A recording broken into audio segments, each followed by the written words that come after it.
Colin Cody joining us from Memphis over there at WREG. First of all, man, thank you so much for jumping on here before you head out to the Grove.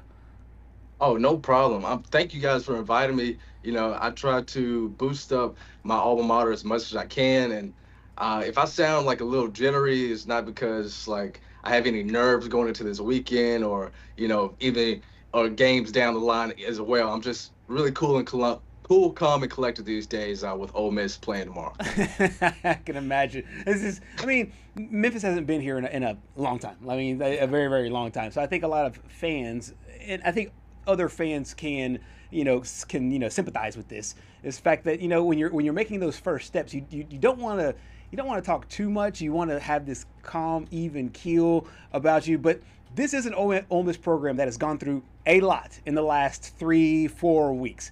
They're the only team in the college football playoff that will go into the playoff with the out of head coach that started the season and new coach Pete Golding, with a lot of players that feel unionized, so to speak, about where they stand going into this matchup. First of all, from just where this team was about a month ago to where they are now and everything they've had to deal with, what do you think their mindset is as they head into the college football playoff? Honestly, to be honest with you, I think that this team and their mindset is pretty much still the same. A lot of people in this area, whether you're an Ole Miss fan, or Arkansas fan, Mississippi State fan, or Memphis Tiger fan, well, Ole Miss hasn't really been talked about as much as that.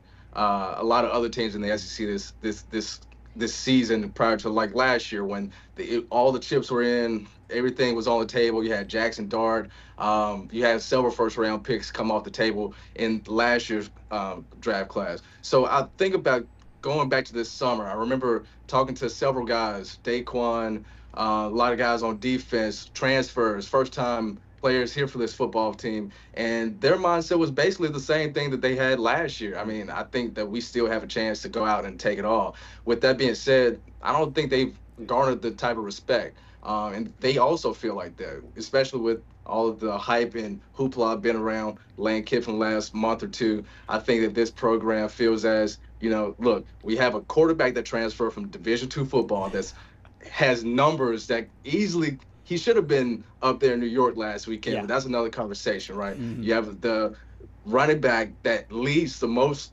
with the rushing touchdowns in the country in Keywan Lacey, and he also could have had a shot at being in New York for that Heisman Trophy ceremony last week. So, yeah, there's a lot of players and aspects for this team going into this second season that they feel like that they've been undermined, and I think tomorrow, though it's the second time that they face Tulane this season, they have a point to prove. I mean, this game, the focus, the Oxford environment, it all has so much revenue and attention to it, and I think that these guys really want to tomorrow afternoon. We'll talk about the rematch here in a second because, it is just so hard to beat a team twice in any sport. But I wanted to bring up Lane Kiffin a little bit because this team has been dealing with distractions basically for the last month and a half now, ever since the Florida and LSU jobs opened up and all the rumors went around. I feel like, in my opinion, I think the team has handled it well up until lately. Their quarterback has been kind of on the fence about being committed to this team. Are you a little bit worried that Trinidad Chambliss is a little bit distracted heading into this playoff? I don't. I think, they very easily could have been distracted the last week of the season in the Egg Bowl, playing in Starkville, an early game, 11 a.m. kick. And this is a team that, when they faced Washington State early in the season, they struggled. They almost coughed that one up. Oklahoma on the road in Norman, also a tough, close battle there. So I don't think Trinidad's been too distracted, I would say. I think that he has a good support system around him. I know his mother, she's very outspoken about, his faith and what they pride themselves on as a group and a family. And when it comes to distractions, I think he's managed them very well. Going into the Egg Bowl, he actually sent out a tweet just kind of rallying the guys and all the Ole Miss fan base, just saying simply like, look, it doesn't matter who's the coach. The guys on the 11 on the field, they're going to go out there and take care of business. And that's exactly what they did that next Saturday. Going into Tulane, well, going back to that rematch, that was his second start of the season, Mm-hmm. and obviously it's going to provide some wrinkles facing a team twice, trying to beat a team twice, and you can see the numbers there. They jumped off the chart, 307, 2 touchdowns. I mean, that's a really 100, more than Yeah, 100 plus on the that's the one ground. that Mm-hmm. sticks I out to mean, me. you know what I mean? Like this kid, he can play ball, and I think he has the ability, especially being that he was a 0-star recruit, that he can lock in and step up in big moments. Absolutely. We'll get to Coach Pete Golding's leadership in a moment, but first let's hear from the head coach about his team staying focused. You talk about, the outcome, and results and all those things that were processed that you hear from every coach and all that. But our whole goal is we want them to be excited after the game. All right. We're not worried about the excitement before the game. We got to make sure our preparation is kind of like homecoming games in high school and all those. You get through all that during the week and you're worried about, the dance and the parade and all that. And then, there can be a lot of people at the dance and the parade. All right. So we got to make sure that we're doing what we're supposed to do throughout the week to prepare really well, to practice really well, to play a really good football team.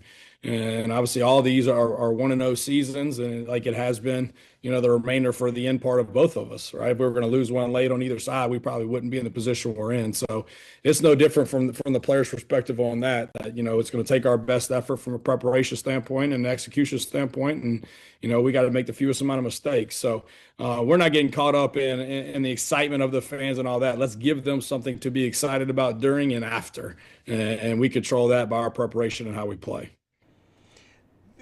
Colin, Pete Golding is one of these guys to me that I find him interesting in a couple of different ways because, number one, obviously he's a good football coach and he's been around the greatest of all time. If you just take away the Pete Golding on top and you just look at his resume, he's been with some of the best ever. He's had his hiccups, but his teams have produced. Now that he is the head coach and not the interim, they've taken that away. What do you see of him and some of the ways that he will maybe either stay the same, retool, shift now that he is not only the head guy for this playoff run, but the head guy moving forward in 2026? Ultimately, I think that Ole Miss made a home run hire with this decision. Keeping a guy in-house, someone that has ties not just to the program but to the state. Pete played his ball just down the street at Delta State. I mean, he got it out the mud down there in Cleveland, Mississippi. Met his wife. Obviously, he's a Hammond, Louisiana native, so he has some Louisiana ties too. And we can get into some coaching changes that might be happening a couple of weeks later if you guys want. But with Pete, I don't think you can see him identifying or changing himself. He's a retired football hard-nosed frat boy that goes out there, and he's already said in that same press conference, he was like, "I'm not going to yoga. I'm not doing anything different." That's my favorite. He's gonna That stay is the same. I love that part.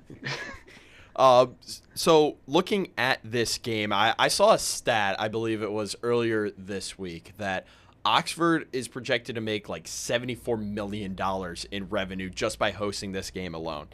So I want to get your opinion. Do you think we should get more of these college football playoff games on campus because of these numbers? Absolutely. This is the biggest game in the state in history of Mississippi.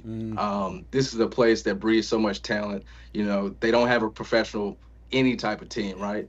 That's on a national spotlight. So for this to generate that type of revenue and buzz around a small knit community, that if you go there in June, you'll wonder, wow, where are all the students? Where are all the people? Because it's that old school hometown type of feel. It almost feels like it's a storybook, right? And being there and being a graduate from there, this type of momentum is great for, I think, small colleges and revenue when it comes to why we miss the pageantry of college football. Yeah. You don't have the same when it comes to NIL, and obviously with the SEC adding different teams and elements, and it doesn't matter, this player is going to be here next year. It's kind of hard to rally behind certain programs. But when you go back and you look at the fine print of these small town places, these communities like Athens, and I also want to say that I think that Pete, he kind of reminds me of a Kirby. He reminds me of someone that's home. He reminds me of someone that's not going to change himself or anything, and he reminds me of somebody, and I've heard he can fire up the guys. I don't know if you guys saw the video when he was announced that same Sunday evening on November 30th that he was going to be a head coach.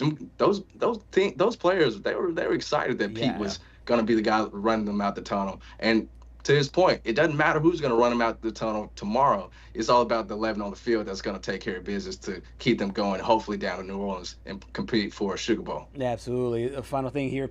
It's been kind of one of those things where Lane Kiffin and Pete Golding kind of take the headlines, but there's been kind of a brewing subplot here between the personnel at Ole Miss and the personnel at LSU. It looks like they're just making basically like NBA-style wholesale changes between these two coaching staffs. What do you make of Frank Wilson, chief among all these guys, saying that he will coach their bowl game, LSU's bowl game, and then soon after be the one of the running backs coach there in Oxford? Look, I've been in the stadium. I've watched many LSU Ole Miss games.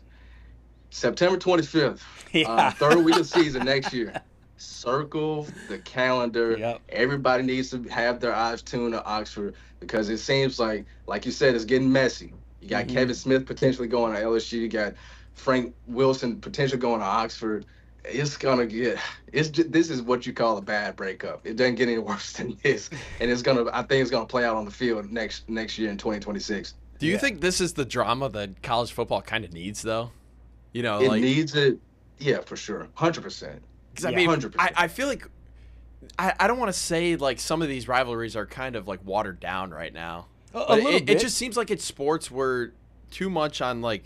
In a way, it almost seems like on the field we're too much about like sportsmanship, and I think sportsmanship's great and all, but right. I think when it comes to like rivalry games, you got to kind of put that aside a little bit. There and needs to be an edge. Yeah, some of the chippiness. It seems like, you know, I even look at it on the professional level. Some of these guys are just, you know, friends off the field, so it's like hard for them to actually be rivals, right? Like on the field. So yeah. I don't know. I think this is good for football, this drama and everything. It's gonna be so fun. I think there's an edge. I think just like you mentioned, Cody, like that game, LSU. I mean, the SEC offices did a perfect job of scheduling that game. Of course, they were always going to play it because they are the annual opponents. But to have that game be the first game in the SEC next September in Oxford with Frank Wilson there in Oxford, Lane Kiffin coming back, those coaching staffs. I mean, those pregame shots, I don't know if you're planning to go down, but those pregame shots are going to be absolutely unbelievable just to see how frigid and or warm they are. It's going to be so many storylines for years to come from this whole saga with Lane, Pete. I mean, we're going to be telling our kids and grandkids about what this means and how this might revive all of that pageantry and rivalry in college football. Colin, you've been awesome, man. I certainly appreciate your time here on Southeast Sports Plus. Safe travels as you make your way down. Thank you guys so much, and hotty toddy.